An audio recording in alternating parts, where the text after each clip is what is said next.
sånn med ljåa. Det må ta rett klang til ljåa, vet du. De kunne ikke være for hard, da ble de for sprø, da sloges unnom. Hvis Ja du da, slo ja borti da. noen sten eller noe. Ja. Og var de for mjuk, da, så slet ut dem på slipstener før de nesten fikk brukt dem. Alt det her orve. Alt det her kaller vi for orv. Ja. I orva det 2 kakker. Det her likkakken, og det der storkakken. Og du ser at den storkakken, den formet etter han. For egentlig så det høyrehånda som fører ljåen. Det høyrehånda og likkakken som fører ljåen. Du skal ikke lempe noen, men du skal føre den sånn langs med grasa bortover.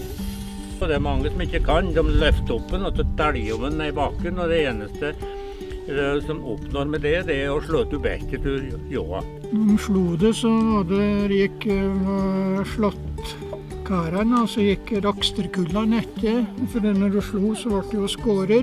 Men da gikk de som regel etter at det ligget en dag og en natt, så gikk de og så ventet det, som de sa. De gikk med rivene, og så tog de opp at de skårer som ventet mot solen, sånn at det som tørka det som var underst. Og så brøt den over tinnene, og så måtte den sette inn nye tinner, vet du, spekket rivtinner, som det heter.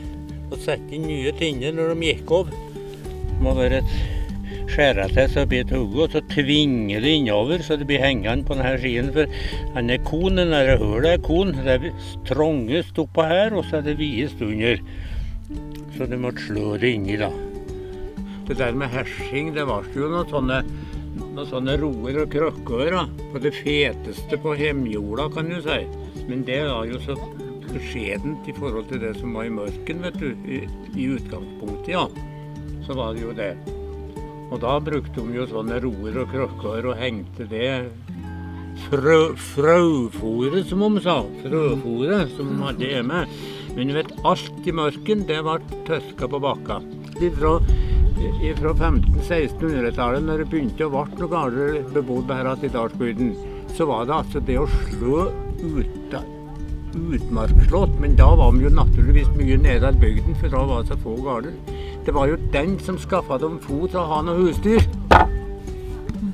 Og til flere husdyr de hadde, til mer møkk ble det, som kunne ordne til noen vendinger hjemme, og få til den såkalte kulturjorda som vi har fremme i bygden. Rundt 1850-60-åra så utgjorde utmarksslåtten en tredjedel av det fôret de skulle ha fôret dyra med om vinteren.